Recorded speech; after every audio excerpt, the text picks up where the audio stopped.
Witajcie! Paweł Jeżowski oraz Mateusz Lech zapraszają na codzienny komentarz dnia.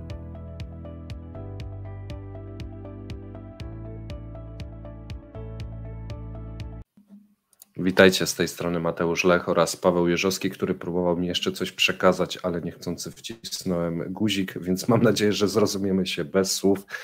Zebraliśmy się dzisiejszym popołudniem, aby omówić szerzej informacje z porannego CEPA, do którego odsyłamy. Mamy nowe informacje dotyczące rozwoju PKB w Rosji, przygotowanego przez analityczną agencję ratingową i chcielibyśmy sobie dzisiaj pomówić, jaka przyszłość czeka gospodarcza Rosję, zwłaszcza nadchodzący rok, gdyż dane pojawiają się, no jak zwykle u nas, niezbyt optymistyczne dla Rosjan.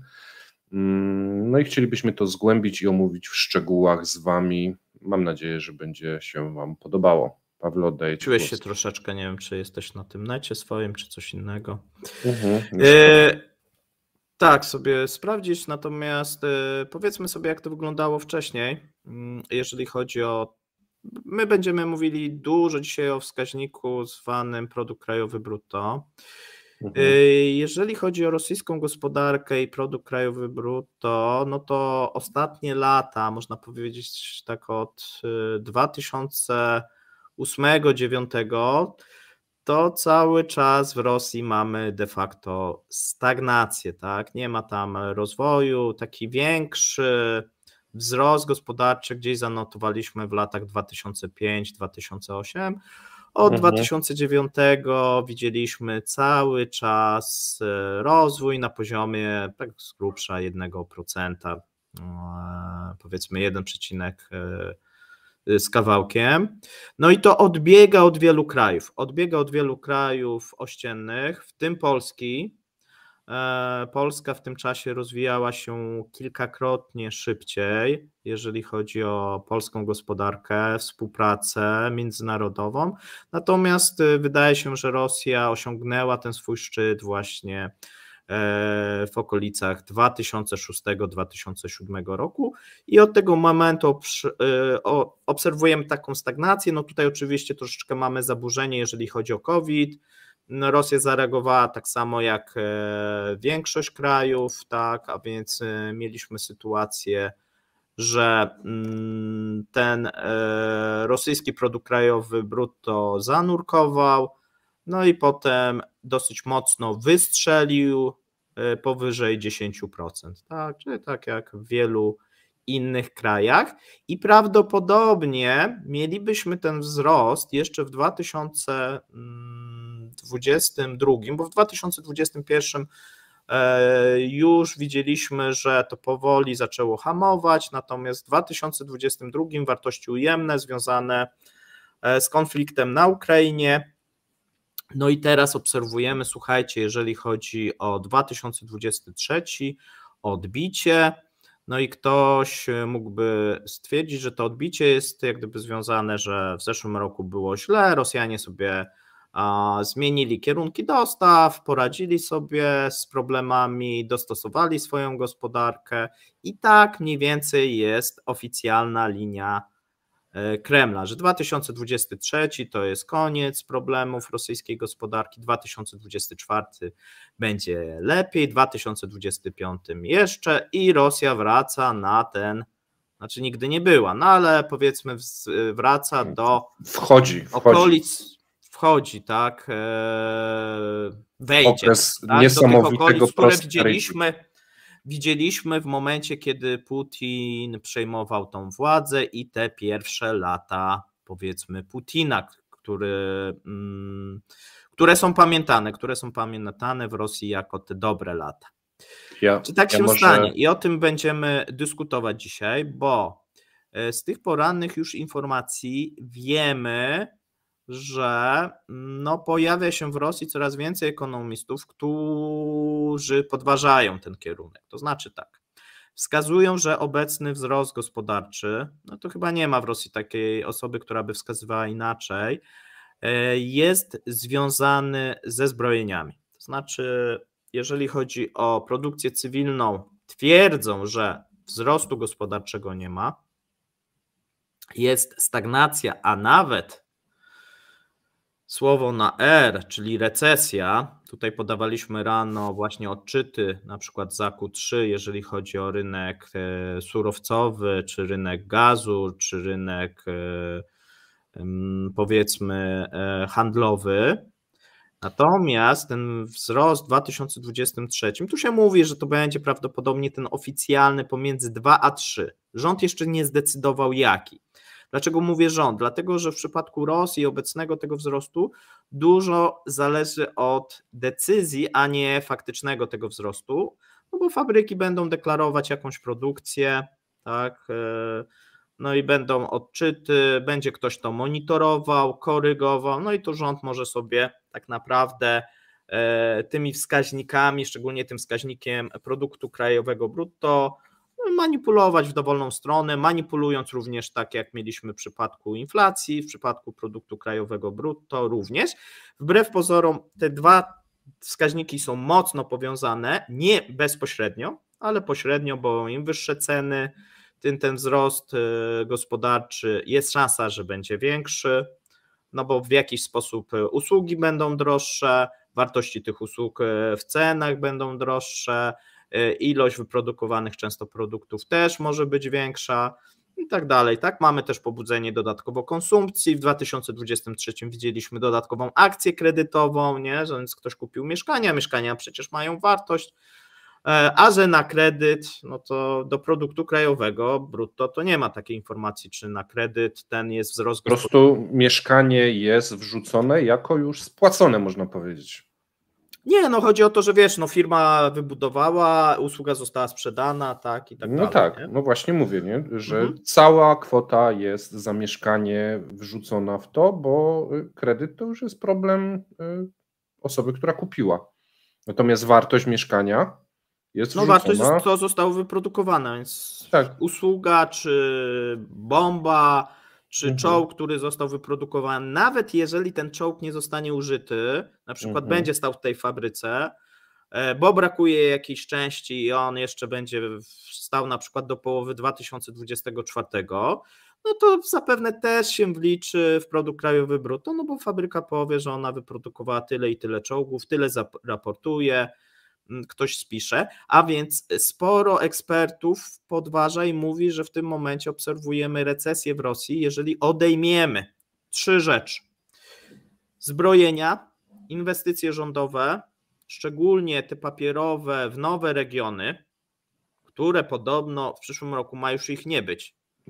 Mogę coś dodać w tym momencie, bo długo mówisz, a zaraz zapomnę. Jednym z takich przykładów ostatnio, taki bardzo ładny jest, okopy na plażach na Krymie, te zęby betonowe i tak dalej, całe kilometry tych okopów, one się wliczyły w PKB, natomiast przyszedł sztorm i je wszystkie zmył. I ich nie ma. Czyli to jest tak, jakbyście wrzucili do morza setki milionów dolarów. Tak, bo to jest jak gdyby, wiesz, no ta niedoskonałość tego wskaźnika, no to jest tylko wskaźnik, tak, jeden z wielu i trzeba patrzeć jako jeden z wielu, a nie tak jak część próbuje, że mamy jeden wskaźnik i on w ogóle wszystko pokazuje, to taki cudowny wskaźnik pokazuje, czy gospodarka się rozwija, czy nie rozwija, jak jest wzrost, znaczy, że się rozwija, jak jest spadek, znaczy, że się nie rozwija. No wiele przypadków historycznych i nawet bieżących pokazuje, że jest inaczej, tak? No czasami mamy wiesz, bo to jest często uproszczenie, powiedzmy w 90% przypadków krajów demokratycznych wygląda to mniej więcej, że no jak rośnie, no to kraj się rozwija, jak nie rośnie, to się nie rozwija. Natomiast Rosja nie jest normalnym krajem i to jest trochę ekstremum, żeby nienormalny ustrój i nienormalny kraj, który jest w stanie wojny, traktować według prawideł takiej normalnej ekonomii. Tak, no i teraz jeżeli byśmy spojrzeli, tak, powiedziałem zbrojenia i mówi się nawet, że te zbrojenia w 2020 dały kilka procent, a w 2023 może nawet kilkanaście procent do produktu krajowego brutto. Tak. To dużo. No ale tak jest w prawie każdym kraju, który ma możliwość prowadzenia wojny i zbrojeń. Mamy przykłady z historii, na przykład, nie wiem, z Niemiec hitlerowskich, tak, gdzie oni tak bardzo długo mieli wzrost gospodarczy, wzrost PKB i nawet po zakończeniu wojny jeszcze przez moment był, potem mieliśmy dosyć duży spadek. Ja jeszcze dopowiem. Produkcja uzbrojenia to jest świetny interes i kraj na tym może rosnąć pod warunkiem, że właśnie sprzedaje tą broń i uzbrojenie. I taki przykład mamy na przykład Koreę, mamy Korea USA, Południowa. tak, Korea Południowa, Ameryka, USA. tak. I ten sprzęt nie jest utylizowany.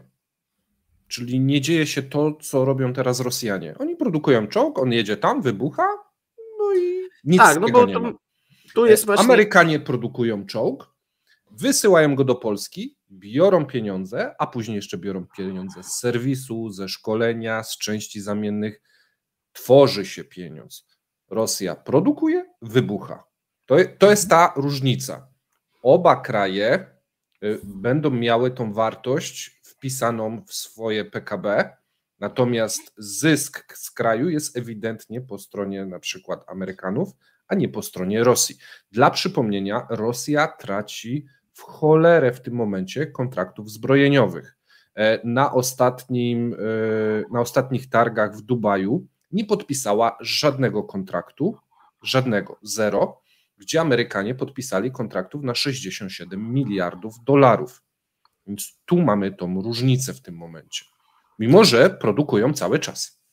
Natomiast jest to przepalony pieniądz. Tak, jeszcze jak jesteśmy przy tym, to taka uwaga odnośnie zawsze tego wskaźnika. Zwróćcie uwagę, że są produkty, które budują i tworzą gospodarkę i są produkty, czyli jeżeli będziemy na przykład inwestować w kolej, w trakcję kolejową, no ona, że tak powiem, nie wzbogaca ludzi bezpośrednio, ale co rok, nawet jeżeli jest remontowana, no to co rok ona się amortyzuje, tak i tak dalej.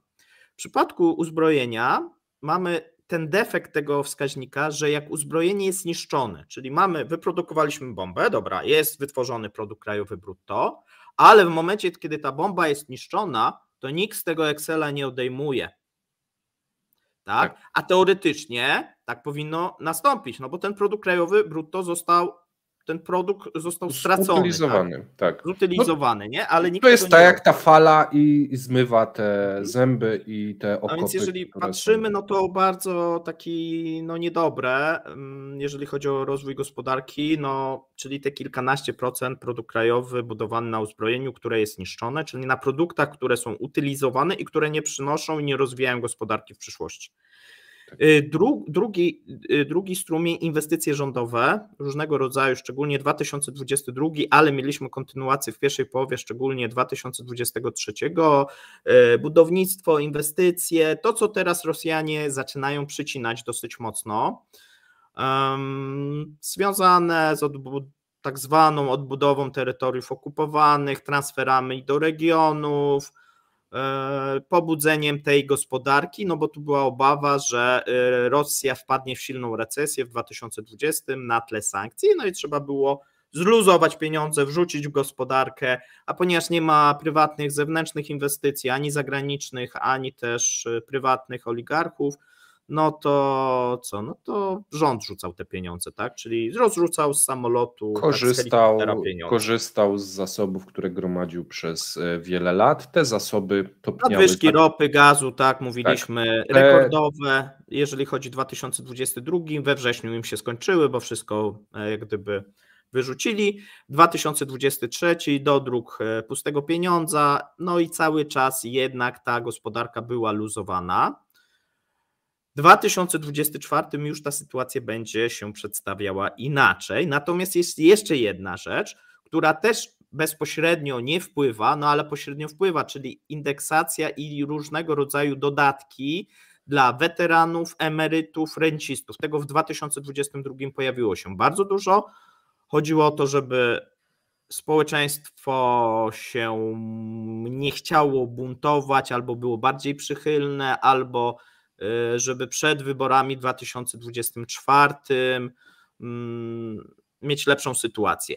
Już wiemy, że jeżeli chodzi o tą indeksację, no to powoli ten kran jest zakręcany. Nie? To oczywiście wczoraj dyskutowaliśmy, czy to ma sens, czy nie, bo według mnie to nie ma sensu, nie? Ale po prostu rząd i bank centralny coś takiego robi, stopy się podwyższają. Dlaczego to robi? No mówiliśmy, hiperinflacja, która grozi Rosji i ten potwór wychodzi, no a też chodzi, tak jak ja mówiłem, o pewne mniejsze lub większe kłamstwa reżimu i poszczególnych urzędników. I tu no i teraz przy tych kłamstwach warto zwrócić uwagę, że z czego się buduje takie szacunki? Z raportów. Wybudowaliśmy tyle i tyle bloków, na przykład wiesz, w Donieckiej Republice Ludowej. Natomiast jeżeli się pojedzie, to owszem, stoi kilka bloków, ale kilka nie stoi. Te, co stoją, na przykład nie mają drzwi w mieszkaniach. Wiecie, o co chodzi, że raport, który idzie do stolicy, który później jest przekształcony na ten wzrost PKB, jest na każdym etapie troszeczkę podkręcony, żeby dać dobry obraz, a samemu, żeby mieć możliwość odrobinę przytulenia. No tak, przy tak dużych inwestycjach rządowych to nie tylko oligarchowie na tym zyskują, ale wiele firm i wiele osób się pożywi. Niekoniecznie ten końcowy użytkownik, który na przykład ma odebrać te mieszkania czy cokolwiek innego. No to tak jak gdyby z historii i z komunizmu Rosjanie mają tutaj dosyć duże doświadczenie. Natomiast no, pojawił się ten raport analityczny, który wskazuje, że w przyszłym roku razem ze zbrojeniami wzrost gospodarczy spadnie poniżej 1%. Czyli co? No możemy założyć, że zbrojenia będą utrzymywać się na podobnym stanie albo niżej. No i ktoś powie, no ale moment, no powinno być coraz Nie zgadzam bardziej. Nie zgadzasz się, a ja się zgadzam. Ale to ja zaraz powiem. No, mów dalej, a ja... Czy ja mam powiedzieć, dlaczego się nie zgadzam? Tak, mów. Nie zgadzam się. Ma być dopompowane znacznie więcej pieniędzy, więc być może przemysł wojenny będzie działał mocniej, intensywniej, może wyprodukują więcej, ale za to wszędzie indziej będzie dużo gorzej. Dobrze, i to może w czym się zgadzamy? Tu się zgadzamy, że będzie dopompowane więcej pieniędzy.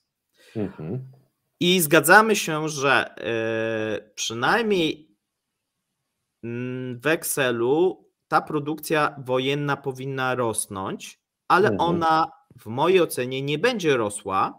Ilościowo, tylko cenowo. Za sztuki. Tak. Będzie to też cenowo się zgadzamy rosła. akurat. To się zgadzamy. Okay. Będzie cenowo rosła, a jeżeli chodzi o ilościowo i jakościowo, to będzie spadać. Dlaczego? Dlatego, że właśnie ten raport pokazuje, że Rosja w 2022-2023 korzysta z pewnych jeszcze wolnych, można powiedzieć, każde państwo, każda osoba ma jakieś wolne takie zasoby i jedzie już powyżej tej granicy możliwości produkcyjnych, możliwości personelu, możliwości logistycznych. No i to są raporty nie nasze, bo my o tym często mówiliśmy, nikt nam nie wierzył, ale to są raporty Rosjan, tak? Oni mówią, że ten pik został osiągnięty prawdopodobnie czerwiec, lipiec. Ja mówię maj, czerwiec, oni mówią czerwiec, lipiec. No więc tam z grubsza się zgadzamy. I już widzą osłabienie na jesieni, jeżeli chodzi o dynamikę i przede wszystkim przemysł. I co wskazują jako problemy? No bo dobra, jedno widzimy, ale pytanie jest dlaczego? Nie? I pytanie jest dlaczego? I to jest jak gdyby istotne dla przyszłości, bo oni wskazują tak. I zastanówmy się, czy to w przyszłości się zmieni.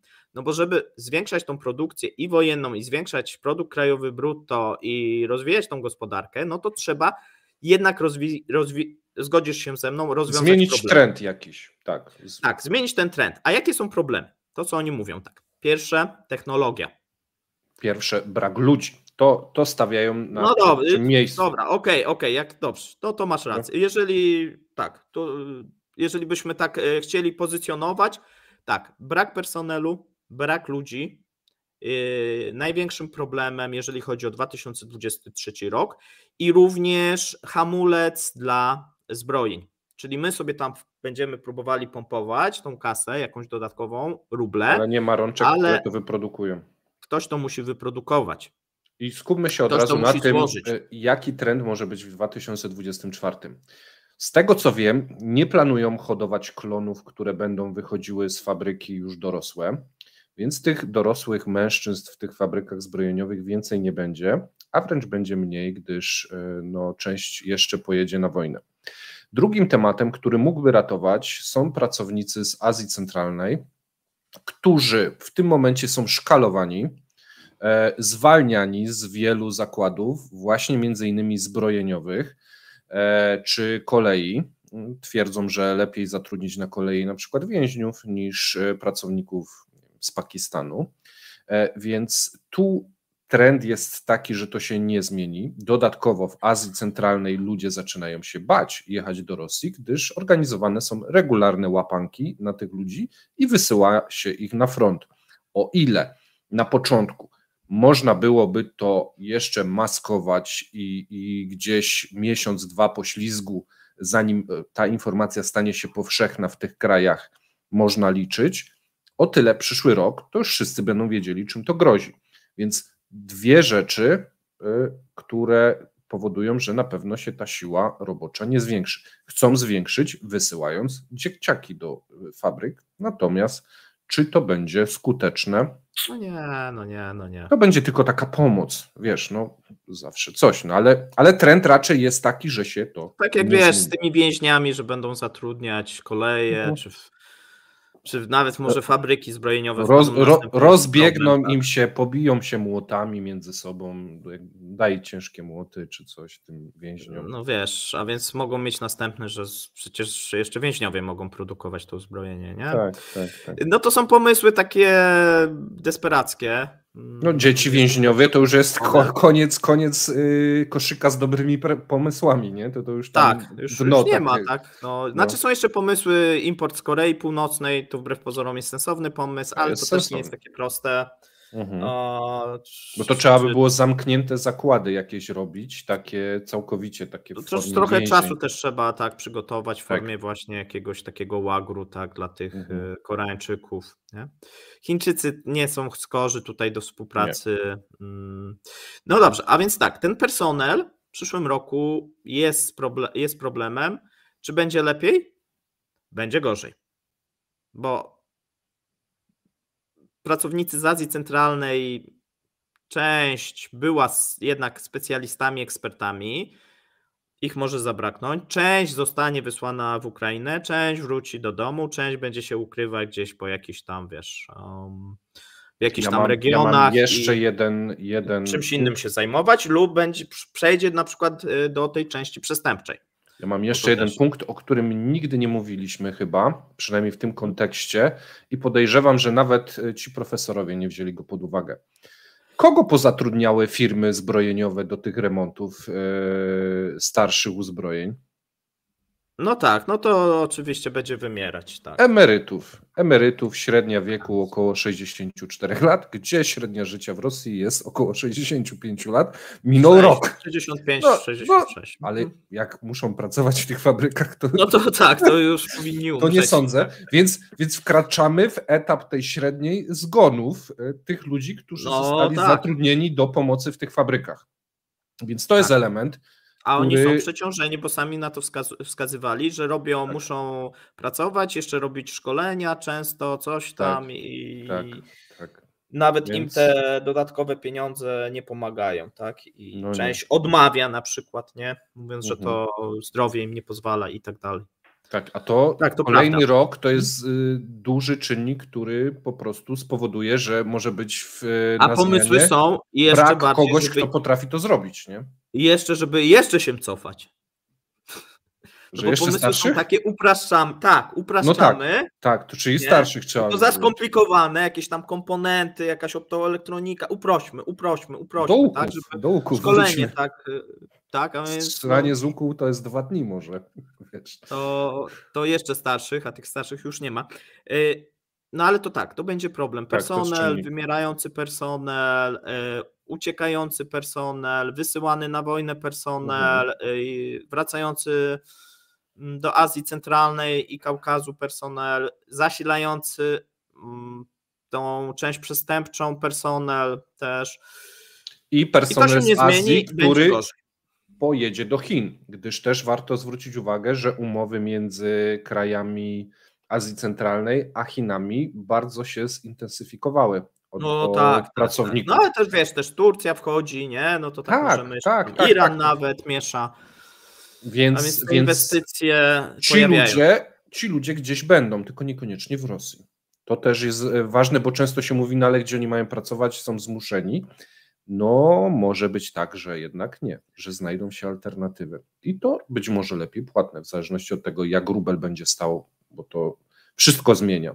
Rubel po 130 rubli do dolara to jest zupełnie inny rubel niż po 60 rubli do dolara dla tych pracowników. To jest zupełnie inna kasa. To też trzeba mieć świadomość tego. Teraz tak, następna rzecz, którą potrzebują, jeżeli chodzi o wzrost gospodarczy, rozwijanie gospodarki i też przemysł zbrojeniowy, technologia. No można próbować upraszczać, no ale jeżeli to ma być długotrwały wzrost, no to ta technologia by się przydała. I tutaj, żeby wykorzystać te moce, i na to wskazuje większość ekspertów, i tak wynika z tego raportu, żeby wykorzystać istniejące moce produkcyjne, potrzebny jest przełom technologiczny. Tak. Najlepiej 2024 ciemno widzę, 2025 ciemno widzę. Ja widzę w drugą stronę, że odpływ nastąpi przełom technologiczny, tylko niekoniecznie w tą stronę, tak, co oni zakładają. No bo zastanówcie się, skąd ta technologia ma się pojawić? Z rosyjskich uniwersytetów, gdzie teraz są tam obcinane dotacje, naukowcy, ci sensowniejsi opuszczają Rosję. Za moment będą mieli zakazy wyjeżdżania z tego kraju. No kto będzie rozwijał? A na to też potrzebujecie trzeciej rzeczy, która jest istotna i która w 2024 pojawi się, ale w ograniczonym stopniu, czyli pieniądze. Tak? No bo do rozwoju pieniądze, ale pieniądze, które się pojawią się nie na inwestycje, bo żeby był rozwój ten gospodarczy i ta gospodarka się rozwijała, potrzebujecie inwestycji. No i tak jak mówię, w 2020 jakieś inwestycje rządowe były, no ale już widzimy, że tak, jeżeli chodzi o tak zwane te duże projekty, to wszystkie są stop. Tak naprawdę w 2024 jedynie co nie jest stop, to jest produkcja zbrojeniowa i bezpieczeństwo. I tam jest dosypanie wszystkiego, co można, wszystkich zasobów na zasadzie dosypmy, jakoś przetrwajmy, tak, jeszcze ten rok. A trzeba zauważyć, że inwestycje w nowe złoża gazowe, w nowe pola roponośne, w kolej, w siłę Syberii 2, wszystko stoi. I stać będzie w przyszłym roku. No i teraz jest następny problem, bo tak, mówimy inwestycje państwowe, ale i inwestycje prywatne. Czy oligarchowie będą chętni do tego, żeby w przyszłym roku wykładać swoje pieniądze, które gdzieś są ulokowane w nieznanych, powiedzmy, miejscach, żeby je ściągać z powrotem do Rosji i inwestować w jakieś projekty infrastrukturalne, jakieś duże inwestycje, tak jak ty mówisz, nowe złoża, tak, czy nawet jakiś Tu akurat może być różnie, bo mogą być ewidentnie dobre interesy i mogą się skusić. Wiesz, czasem za pół darmo przejęcie jakiegoś biznesu, albo wiesz, dobre koncesje, albo udziały w kolei. Wiesz, to są akurat tematy, które nie są zero-jedynkowe, bo każdy z tych biznesów może być odrobinę inny i niektóre mogą być bardzo perspektywiczne i bardzo ciekawe biznesy i wtedy, owszem, te pieniądze się znajdą. Bo są pomysły też na przykład rządu, żeby kolej transsyberyjska była konsorcjum już nie państwowym, tylko państwowo-prywatnym, czyli oligarchowie się rzucili na rozwój kolei, tam olbrzymie pieniądze, ale mieli jakieś prawdopodobnie procenty, benefity z tego, że w przyszłości tam towary będą przewożone. Ale nie? to wiesz co, w Polsce przykład autostrady chyba, A4. O tak, tak. Jest, wiesz, prywatne tak, pieniądze z pomysły, państwowymi. Tak sobie, nie? No tak, ale nie jesteśmy, ale mogą, wiesz, tak.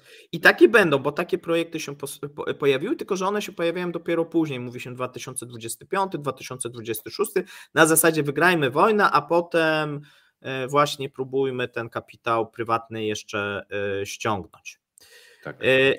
Ja do końca w te projekty nie wierzę, bo w mojej ocenie większość oligarchów to widzimy, przechodzi na tryb przetrwaj i ewentualnie zwiększ swoje majątki. Tak, właśnie, zagrabiaj, przetrwaj i zagrabiaj.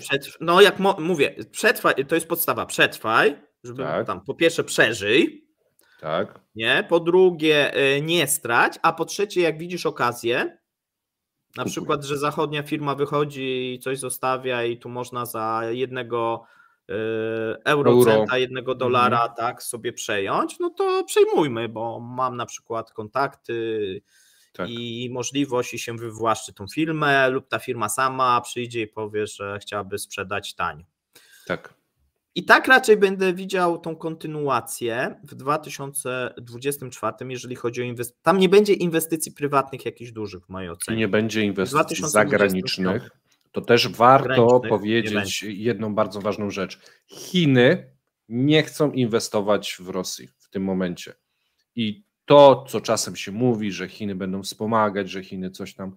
Chiny nie deklarują się do dużych inwestycji w Rosji, przynajmniej na razie. Wciąż czekają, uznają bardzo często, że rynek jest w danych sektorach nieperspektywiczny. Przykładem jest właśnie Siła Syberii 2, gdzie Rosja proponowała Chinom, aby pomogły, partycypowały w kosztach budowy drugiej nitki gazociągu, natomiast Chiny absolutnie nie chcą tego robić. I myślę, że ta sytuacja w przyszłym roku się nie zmieni. Paweł, masz jakieś inne zdanie? Nie, tutaj jeszcze w tym mam takie samo. W tym raporcie, który został opublikowany, wskazuje się, że jednym ze źródeł, znaczy oni sobie tak dywagują trochę, jednym ze źródeł, które sobie można wyobrazić, jest dodatkowy podatek od dochodów super bogatych Rosjan, czyli że oligarchowie i ci najbogatsi zrzucą się na wojnę i zrzucą się na ten rozwój. No i to uważam za jeden z najgłupszych pomysłów, bo się nie zrzucą. To raz, a dwa jednak koszty wojenne są piekielnie wysokie. No są wysokie, no ile oni mogą się zrzucić? Coś tam można im zrobić, ale większość nagle się okaże, że to są biedacy, nie mają majątków, jakoś tak nie ma z czego płacić. No optymalizacja tutaj się zaraz im tam włączy w głowie, żeby przypadkiem nie zapłacić. No jak może jeszcze będzie tak, wiesz, symbolicznie, to dla świętego spokoju. Przykładem idealnym było, wiesz co, omawialiśmy ostatnio, jak firmy naftowe próbowały omijać podatki. I ta przepychanka, zapłaćcie, nie zapłacimy. W wielu krajach są takie, wiesz, pomysły w stylu opodatkujmy najbogatszych, to się pieniądze i potem się okazuje, że ktoś coś robi, potem nagle ci bogaci znikają, bo już nikt nie jest bogaty, tudzież nadal są, a jednak nie płacą. No, tak. Bo te majątki są tam przepisywane, czy coś innego jest robione. A więc raczej ten pomysł nie wypali. Ale jest drugi też pomysł, że podnoszenie, i myślę, że to w tym kierunku jednak pójdzie. Właśnie, podyskutujmy. Drugi pomysł, podnoszenie podatków i obciążeń dla gospodarstw domowych. No tutaj autorzy mówią, że to jest nierozsądne. Świetny. Mnie się bardzo podoba. No ale ja uważam, że to jest ten kierunek, że tu wyboru nie ma. Chce się wygrać wojnę. Tak. No to trzeba... Ja uważam, że koncept wolnego Rosjanina to jest w ogóle jakiś taki dziwny. Każdemu kulę do nogi i na kolej. No to idzie w tą stronę, bo za chwilę ludzie będą pracować tylko na podatki. W sensie obciążenia i opłaty idą w górę, kredyty idą w górę, inflacja idzie w górę, waloryzacja pensji nie idzie, więc to jest takie miękkie, wiesz, i myślę, że miękkie zniewolenie. w kierunku pójdzie. Dlaczego tak myślę? Dlatego, że widzimy już sporo takich jaskółek, no i sporo nawet nie jaskółek, tylko więcej, no sporo już tych obciążeń się pojawiło. To już nawet takie ta inflacja wstępy, i zwiększona stopa kredytowa, tak, no to jest obciążenie, tak, no bo ktoś musi więcej płacić za ten kredyt, inflacja, ukryty podatek, no musisz więcej za towary płacić, więcej VAT-u i tak dalej. Nie? A więc to już widzimy. A to nie jest ostatnie słowo. Dlaczego? Dlatego, że w marcu są wybory, więc ja obstawiam, że reżim stwierdził do wyborów, to tak głaszczmy jeszcze to społeczeństwo. No to sobie wyobraź teraz, co będzie po wyborach. No jak już nie będzie wyborów, no i nie będzie... I Rosjanom nie pozostaną żadne wybory, tylko zostaną postawieni przed faktem dokonanym. Dodatkowo ja uważam jeszcze jedną rzecz. Obecna narracja rosyjskiego rządu, mamy się świetnie, przeznaczamy miliardy, będziemy budować, jesteśmy silni i być może zaatakujemy NATO, co tu jest w Polsce jakoś strasznie głośno ostatnio, to jest taka narracja też przedwyborcza. Myślę, że po wyborach się też może ta narracja zmienić, gdyż oni też sobie potrafią to liczyć. Jeżeli chcą utrzymać tą narrację, no to... No tu akurat mam odmienne zdanie. Ja myślę, że ta narracja zostanie utrzymana, bo ona jest wygodna władzy, wiesz, tutaj, że zbroimy się, walka z NATO, trzeba z Europą się rozprawić. Z jednej strony tak, no i umacnia oligarchów reżim, wiesz, umacnia, też. Wiesz, tak, że tak, w sumie się konsultuje. Wojna ojczyźniana nadal, nie? Ale trzeba jakoś krowę możesz doić bez karmienia tylko do pewnego momentu. Wiesz, o co chodzi. W pewnym momencie polscy eksperci twierdzą, że rosyjską krowę można bez końca doić i ona jest perpetuum mobile. Z tytanu i z żelaza i ją się, wiesz. No okay. I zawsze będzie dawać mleko. Że na kartoszkach i samogonie ta krowa pociągnie. Tak, jej tylko te kartoszki i tam co, wiesz, w nagrodę, jak nam dobrze dużo mleka da, to tam trochę samogonu tam można polać. Ale to też analogię do krowy, te mleko będzie coraz gorszej jakości i coraz mniej. Będzie kwaśne, ale to już... Nieważne. No i słuchaj, następny pomysł, no tak, podnoszenie podatków, obciążeń. No i następny pomysł, który się pojawia i który trzeba się sobie powiedzieć, jest dyskusyjny, ale on się pojawia. Czyli nacjonalizacja majątków. Czyich? Prywatnych. Ale to mówiliśmy, wiesz co, ja chyba w historii realnej mówiłem to w lipcu może, że po kolei będą podwyższać podatki, będą zwiększać kary, opłaty, a w momencie, gdy już nie będzie czego, na przykład skoczą na rachunki bankowe obywateli.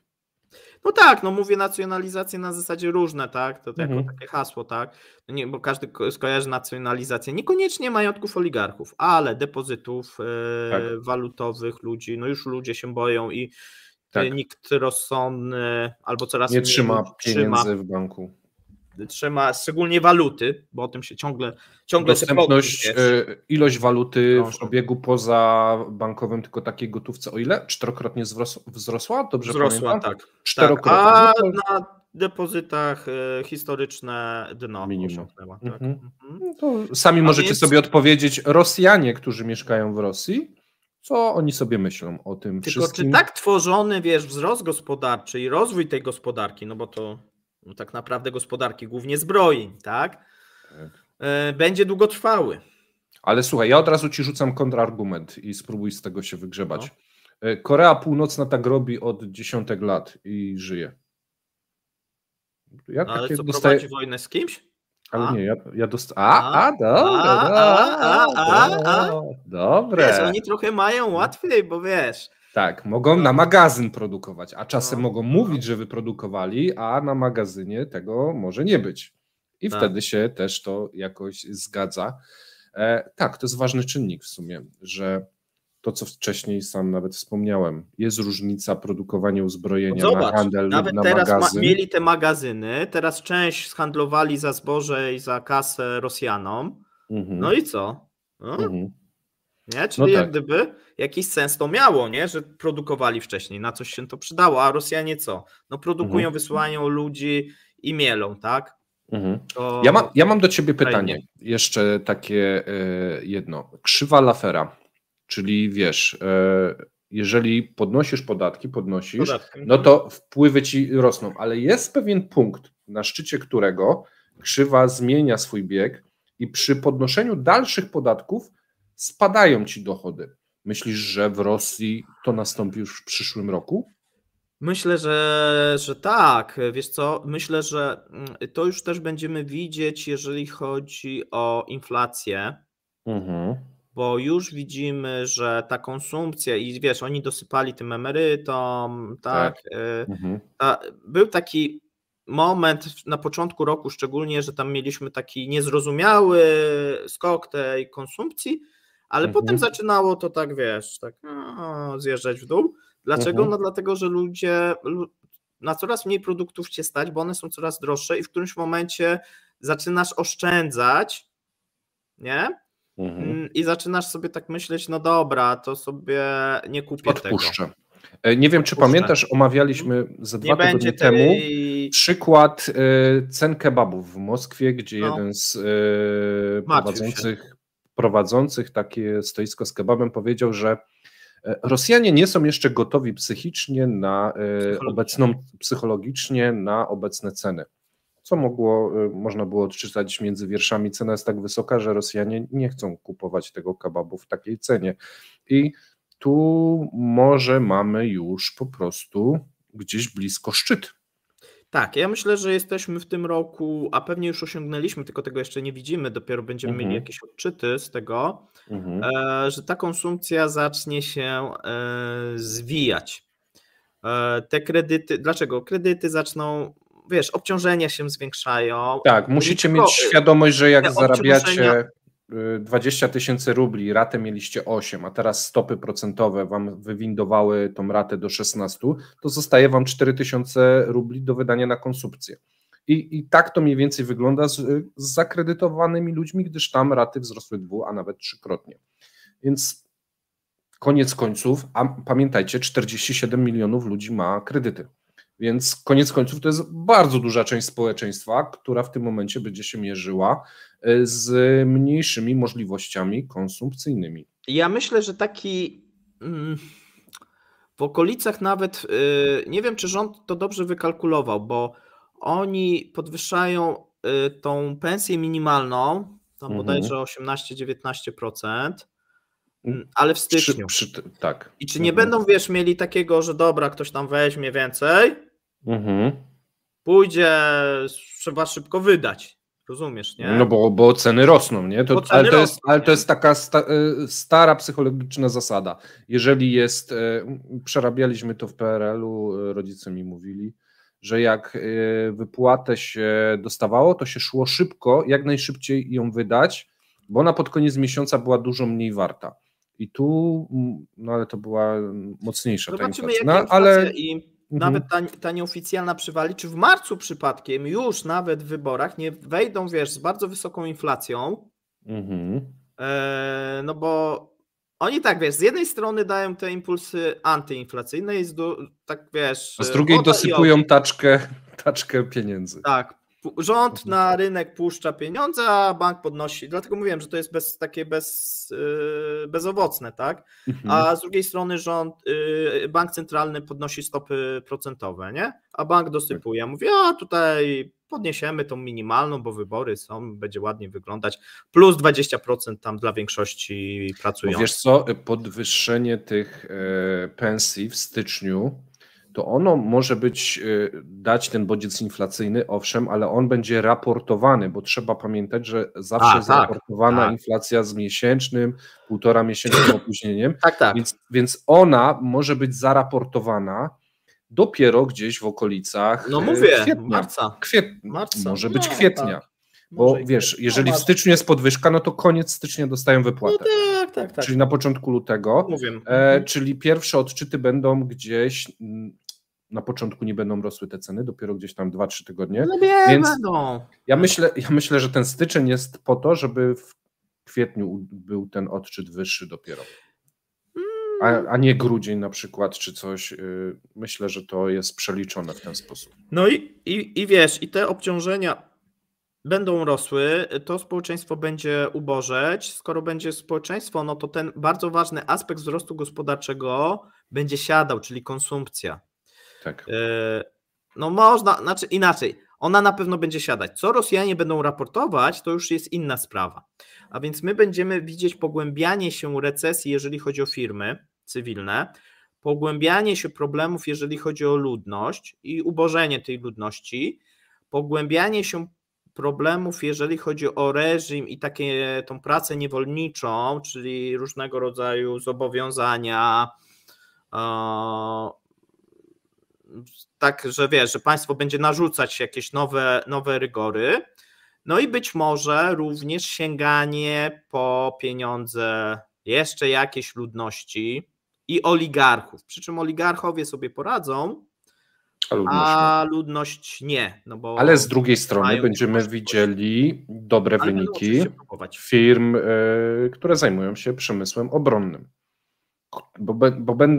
bo te dwie prędkości, bo to mówiliśmy wcześniej, że rosyjska gospodarka jest krajem tak jakby podzielonym na dwa, że przemysł zbrojeniowy, który miał się przynajmniej w tym roku dobrze, i cała reszta, która jest docinana i dociskana. I w przyszłym roku to może się jeszcze bardziej rozwarstwić. Tak, tylko że tam jeszcze jest jeden problem, o którym sobie nie powiedzieliśmy, w sumie nie wiem jak go zaadresować. Problem jest takich,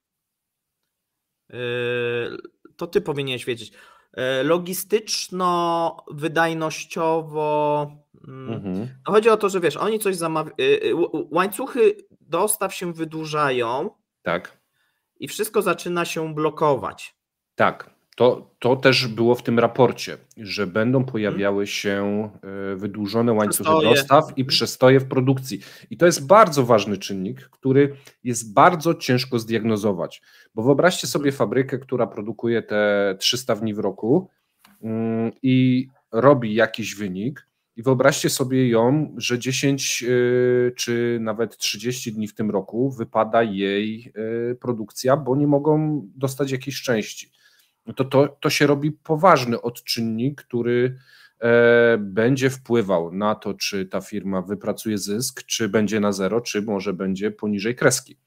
No dlatego mówię, że ilościowo, jak popatrzysz, wartościowo to tam zgadzamy się, tak? Ale ilościowo może się okazać, że oni mieli w 2024 zrobić na przykład 100% więcej wyprodukować przykładowo tych czołgów, a okazuje się, że oni nie mogą powtórzyć wyniku z 2023, dlatego że ileś dni wypada, mają niby wszystko, nie? Mają ludzi, mają niby technologię, ale jakiegoś komponentu brakuje. Ale na przykład fabryka odlewnia, która jest 500 kilometrów dalej, nie ma ludzi, bo ci wyjechali na wojnę albo do tej drugiej, do tej fabryki. Zapraszając, nie? Tak, no to, ale wiesz co, ale tu akurat nie wiem, jak duży będzie to czynnik, gdyż w tym roku te same problemy były. Też były przestoje. Ale wiesz, ale to ma do siebie, że się kumuluje.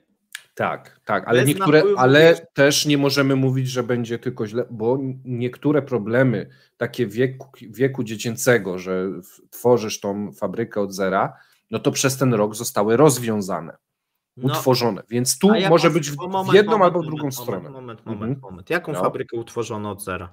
Nie, chodzi mi o to, że masz, wiesz, jakąś przybudówkę do piekarni, która robi drony. No tak, wiesz, do piekarnia, która robi drony. No to choroby wieku dziecięcego, że nie wiesz, jak tych ludzi szkolić, nie masz na czas tych baterii, tych śmigiełek, no to przez ten rok, który właśnie mija, jesteś w stanie rozwiązać część tych problemów. Owszem, mogą się pojawić jakieś inne, różne, no ale jest też tak, no nie możemy powiedzieć tego, że oni się nie uczą. Tak, ale jakieś wnioski są też wyciągane, nie? Z jednej strony racja, ale ja ci też podam taki argument, bo trzeba by patrzeć na wszystkie rzeczy. Ileś rzeczy mieli komponentów zmagazynowanych, tak, to ileś było przygotowanych pod produkcję na 2023. I szeroka autostrada, wiesz, przez Turcję, przez Chiny. Turcję, coś tam. Teraz tak, coraz trudniej z zewnątrz, coraz mniej na magazynach, coraz to, co widzimy na pewno, że coraz wydłużają się okresy, gdzie, bo takie są raporty, to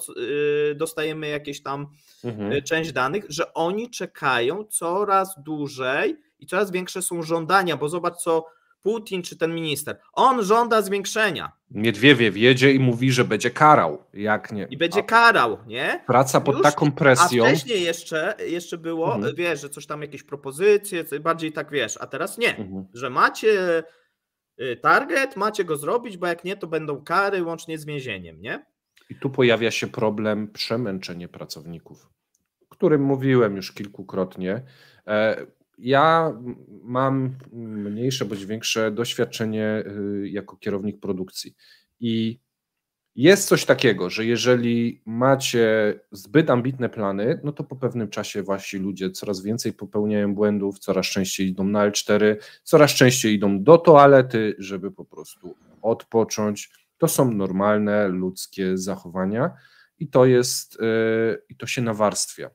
Pamiętajcie, że ten przemysł wojenny, taka mobilizacja trwa już wiele, wiele miesięcy. To są setki, tysiące godzin na liniach produkcyjnych, często powyżej własnych możliwości organizmu.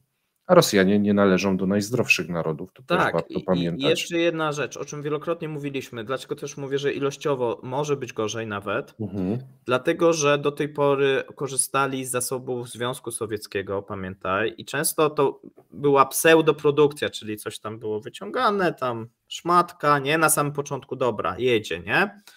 Potem większy remont, potem jeszcze większy, a teraz, żeby coś złożyć, to trzeba, nie wiem, z kilku... Od zera. Nie? Albo już w ogóle zacząć od zera. Nie? I to już zupełnie co innego. A więc ten 2024 dla tego przemysłu wcale się, wbrew temu, że wiesz, zostanie dosypane ileś pieniędzy i pewnie ludzi kosztem cywilnego, to wcale tak jakoś różowo się nie zapowiada.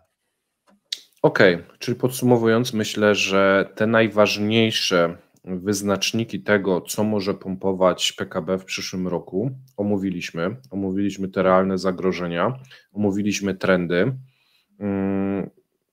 Dużych zmian w stosunku do tego roku pozytywnych raczej nie widzimy. Ja widzę negatywne, znaczy spodziewałbym się negatywnych i powiedziałem też dlaczego. To spróbuj na sam koniec się wysilić i znajdź jakiś pozytyw. Że może, wiesz, my się mylimy. W którym miejscu? Jakiś kontrakt z Korei Północnej na miliony ludzi? Szerokie otwarcie strumieniu części i technologii z Chin? Wiesz co, no to co mogłoby pomóc, to jakiś konflikt na świecie, który by wywindował ropy, ceny ropy. Ceny ropy głównie, bo gazu to tam nie, ropy i to tak na przykład długotrwale, czyli rozlanie się konfliktu na Bliskim Wschodzie, tudzież konflikt gdzieś w Azji Południowo-Wschodniej, nie wiem, Chiny, Tajwan, no, to by pomogło na pewno. Natomiast Chiny, Tajwan możemy włożyć na razie do szuflady. Wiesz, myślę, w stylu że to... ropa po 200, tak, rosyjska 170, z pocałowaniem dziękuję, proszę pana, tak, jak najbardziej. I nie ma już sankcji, proszę pana, bo jest za mało ropy na świecie, proszę pana, bo już konflikty są bardzo ropożerne też, to też warto pamiętać, że to też zapotrzebowanie. No i wtedy można sobie i te zbrojenia robić, i nawet jakieś pieniądze na jakieś technologie, inwestycje, tak. Czyli nasza konkluzja jest, jedyną nadzieją jest dla Rosji podpalić świat. No próbuje, wiesz, no widzieliśmy, że próbowała, tak, no. Zresztą zobacz, ze zbożem tak było, próbowali nakręcić, żeby podbić pszenicę, nie udało się. z ropą próbowali, na razie się nie udaje, nie? No ale próbują cały czas. Okej. Myślę, że temat jest dosyć fajnie omówiony. Dajcie znać w komentarzach, jeżeli się nie zgadzacie albo zgadzacie z jakimiś konkretnymi tezami. Napiszcie proszę, żebyśmy mieli jakiś feedback. Jeżeli oglądaliście to po raz pierwszy, można nacisnąć przycisk subskrybuj, to nic nie kosztuje. Dzięki temu będziecie mogli oglądać więcej naszych filmów, bo będą Wam się pojawiać w proponowanych. Jeżeli macie znajomych, którzy myślą, że jest inaczej, możecie im wkleić ten film. Myślę, że to jest taka idealna pigułka wiedzy na temat tego, co się dzieje w Rosji. Z mojej strony to wszystko. Dziękuję serdecznie. Dziękuję, miłego dnia. Trzymajcie się, cześć. Trzymajcie się, cześć.